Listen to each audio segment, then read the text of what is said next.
At yung dating ginagawa na wag mababawasan yung flagship projects ng pamahalaan. Katulad ng nangyari dito sa Public Works, na yung flagship projects under the foreign assisted, for the first time sa history ng ating bansa, naging zero allocation sa budget. Ngayon, sigurado ako at nakita ko na nagwawala na yung Public Works at humihingi na kasi tinambak na lamang sa program yung maintenance pati ng main highways katulad ng EDSA. Yes, I've been told that I'm being bashed thoroughly by paid ads on YouTube, Facebook, and other platforms. So, yun nga, kung bakit pa sila nag-a-ads para banatan ako. Gumagastos, ha? Talagang gumagastos. Sana gamitin na lang nila para sa ating mahihirap. Kung abalang-abala sila sa mahihirap at may pera silang extra, ipamigay na lang. Wag na lang birahin ako ng birahin. May idea ka ba sino yung nasa likod nun? And then may kinukonsider ka ba na legal action? Palagay ko siguro yung mga yung mga natatakot mawala yung 60 billion akap. Ma'am, dun sa idea na dapat out na yung mga politicians sa distribution ng mga ayuda dahil nagagamit nga daw sa... Well, yun nga ang kinu-quote nila na talagang, eto nga, may issue si Senator Coco dito sa ilang programa. Isa rito yung card program na binabanggit.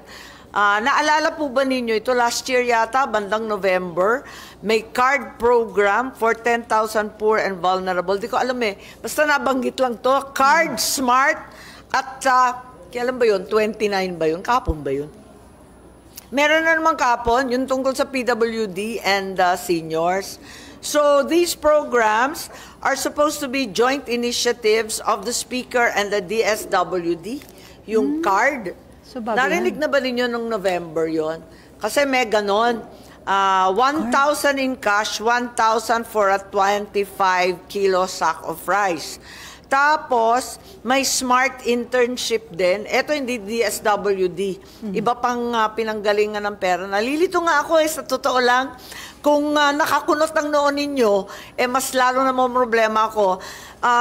Itong SMART may kinalaman sa iba't ibang eskwela na mag-i-internship sa Kongreso. Hindi naman siya bad idea, pero pinagtatakahan lang natin aling department ba yan at saan galing ang budget. Ganon din, itong inanunsyo kahapon ba yon? Narinig ba ninyo ito? Na palalawakin yung discounts ng PWD. Kaya ako na-late kasi nakita ko lang. Yung sa grocery? Narinig ko lang kahapon, tapos biglang, teka muna, ano nga ba yun? So, yung DTI naman po to, ito yung discount sa groceries and other basic commodities para sa PWD na limited to 65 pesos a week will now become 125 a week or 500 a month. Yun ang intindi ko. At sumang-ayon naman daw yung DTI. Ngayon, pinagtatakahan ko rin kung saan ito manggagaling at talaga bang DTI project to or joint initiative.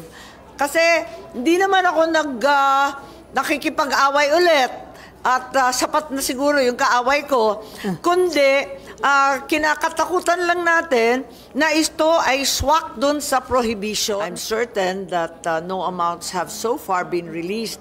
Gusto nga natin tumulong sa tao, pero nakakapagtaka naman. At kinakatakutan ko, napakalaki ng amount yung 26.7 billion. Ano kaya nadali rito? Yun ang nakakanervyos. Kasi may pagkukunan at pagkukunan yan.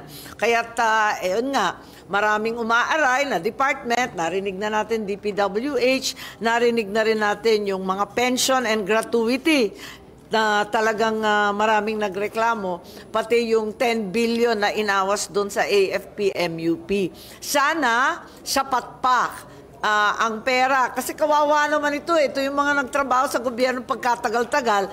Ang lalaki ng awas, 110 billion, 10 billion. Ang sakit naman ito. Pag na-delay ito, ang tatanda na ng mga retirees natin. Doon tayo natatakot. So, since naka-hold pa ma'am, wala pang nare-release na fund for AKAP, wala pa kayo nakitang basis na mag-start ng inquiry? Well, para sa akin kasi, ipaliwanag muna kung ano ito. Sabi naman ng iba, expanded AKAP, expanded AIX. Sabi naman nung iba, may rice giving program na parang combination dun sa card. Sabi naman ng iba, magiging LGU ang beneficiary. Nililito ba tayo? I think until now we are very, very unclear. So it's important to understand what it actually is, and if it's a congressional initiative, ano ang partisipasyon ng Senado, if at all? Natanong niyo na, sir, ma'am, si Finance Committee Chairman Sani Angara. Ano sabi ni... Natanong niyo na, ma'am? Yeah, tinatanong natin at ang sabi niya, it was a House insertion. Okay, may So, that's the reason why I'm saying na siguro yung proseso natin ng pagbabudget kailangan ayusin talaga. Kasi halimbawa, eto nga, yung tinatawag natin bottoms-up budgeting, nakasali yung NGO, civil society, dapat isama na yan sa DBCC pa lamang. Kaya nag-file rin ako ng budget modernization at kung ano-ano pang mga batas para makatulong nga. Kasi nga may mga butas dito sa sistema natin. Wala akong tinuturo, wala akong sinisisi. Ang akin lamang, siguro yung mga NGO at stakeholders, ikonsulta na sa umpisa pa lamang. Tapos yung simultaneous hearing na ginagawa na by the Senate and the House para hindi tayo gahol sa panahon. Tapos pirmahan na lang or kinukuha yung e-signature para matigil yung ganon. Talaga i-diskusyon. Sinasuggest ko rin na yung vice chairman ng iba't ibang committee mag-usap na kung DSWD, kung COMELEC, kung saan. Walang singitan sa dulo, walang gulatan. Kasi nabubulaga na lang kami sa hulihan. Hindi naman tama yun. Sigurado rin naman ako na sila rin, di nila nabasa one by one. Kasi napakakapal nun at hindi mo naman pwedeng pakialaman lahat. So ang maganda sana, yung mga vice chairman magkonsultahan na ng maaga at yung dating ginagawa na wag mababawasan yung flagship projects ng pamahalaan. Katulad ng nangyari dito sa Public Works, na yung flagship projects under the foreign assisted, for the first time sa history ng ating bansa, naging zero allocation sa budget. Ngayon, sigurado ako at nakita ako na nagwawala na yung Public Works at humihingi na kasi tinambak na lamang sa unprogram yung maintenance pati ng main highways katulad ng EDSA. So yung mga yan, sana siguro magkaroon ang ating Pangulo tulad ng LEDAC, ilagay doon lahat ng non-negotiable, yung talagang sobrang importante na project na hindi talaga pwedeng maalintala, hindi pwedeng bawasan, higit sa lahat, hindi pwedeng iasa sa savings at unprogram. So, ma'am, yung gusto niyong reform sa budget making process, gusto niyo maipatupad na yan sa 2025? Well, hindi. Papag-usapan natin at I'm sure na maraming suggestion. Alam ko naman marami sa atin talagang gustong baguhin yung ibang sistema. Mismo si Senator Angara, mismo si Senator Cheese, lahat may suggestions dyan Kasi alam naman natin gahol sa panahon, pero at the same time gusto natin that we have a thorough and comprehensive understanding of what enters the budget at wala nang bulagaan sa bandang huli. Okay, Mean. If you've seen it already, pero may mga sponsored ad po sa YouTube. I'm sorry? I don't know if you've seen it already, may mga sponsored ad po sa YouTube against you about AKAP na sinasabing nagka-amnesia daw kayo, and the ad almost 2 minutes saying sinungaling daw kayo na hindi nyo alam yung about AKAP. Your comment and reaction. Have you seen it, ma'am? Yes, I've been told that I'm being bashed thoroughly by paid ads on YouTube, Facebook, and other platforms. Palagay ko naman napakaliwanag ng statistics at maipapakita naman natin yung DSWD 4-piece budget. Ang tanging ginagawa ko, kasi kung minsan, madalas sabihin na natin, 2021 onwards, talagang hirap ang DSWD na gastusin ang kanilang budget for 4-piece. Kasi nababawasan sila nababawasan, tapos naalintala pa yung listahan 3. So, yun nga, kung bakit pa sila nag-a-ads para banatan ako, Gumagastos, ha? talagang gumagastos, sana gamitin na lang nila para sa ating mahihirap. Kung abalang-abala sila sa mahihirap at may pera silang extra, ipamigay na lang, wag na lang birahin ako ng birahin. Kasi ang liwa-liwanag naman ng budget, wala naman dyan sikreto na pag hindi nagagastos, ang lagi kong kinakatakutan, mababawasan, ibabalik yung pera sa ating National Treasury. Higit pa doon, sa susunod na taon, iaawas na yung mga hindi nagastos. So, paliit ng budget. Ayokong mangyari sa DSWD yan. So, that's what I was always trying to prevent, that DSWD will have its budget complete and inherent, as opposed to its getting diminished year on year because of the difficulties such as the closure of the schools, so yung educational assistance, such as COVID, making it impossible to find everyone, such as the incompletion of the Listahanan 3. All these things got in the way of so much of the implementation of the 4Ps, and yet we found a way to salvage the budget of DSWD. Kung ako'y binabanatan, ewan ko na lang sa kanila. Talaga, patawarin na lang sila ng Panginoon. May Antala. Ma'am, balikan ko lang yung kay Ate Sel kanina. Yung sinasabi ni Senator JP, siya rin daw po, nagigilty siya na sumasama siya sa pag-distribute ng IEs. We know that kayo rin po nag-distribute. Do you agree na dapat wala ng politicians na kasama po sa pag-distribute ng IEs? Sa palagi ko, hindi naman masama kasi unang-unang inaasahan yung mga barangay kapitan, yung mga mayor. Talaga naman, aasahan mo at aasahan yung mga lokal kasi kilala nila yung mga tao. At yung MSWD, tutulong yan sa DSWD kasi walang kakayahan yung DSWD na mag-identify by themselves. So nagpapatulong rin sila sa barangay.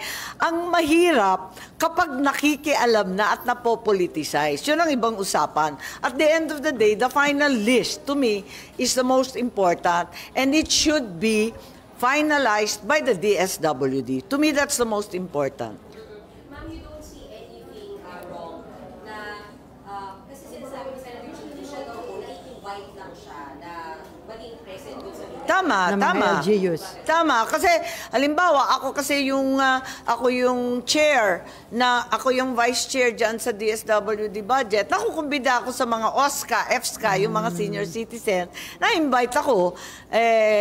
Natutuwa naman ako makita sila at saka importante sa akin dahil kailangan ko marinig sa kanila, natatanggap ba ninyo? Or may awas ba yan? Imposible na hindi ako pupunta. Kailangan ko pumunta, kailangan ko marinig kung na-i-implement ba properly. Ang pangit lang talaga pag pinakialaman ng listahan. Ibang usapan yon. Kasi pag pinulitika yan, ayan, nagkakaloko-loko na at nagkakaturoan. Noon, alam ko, kasi nung governor ako, iniiwasan ng DSWD na sabihin sa mga politiko. Ayaw nila talaga sabihin miski sa barangay kapitan, miski sa mayor, miski sa akin ng gobernador, para hindi ma-politicize. Pero nung bandang huli, nahihirapan na rin sila kasi ilan lang naman sila. Kailangan talaga nila magkonsulta at hanapin yung tao sa barangay.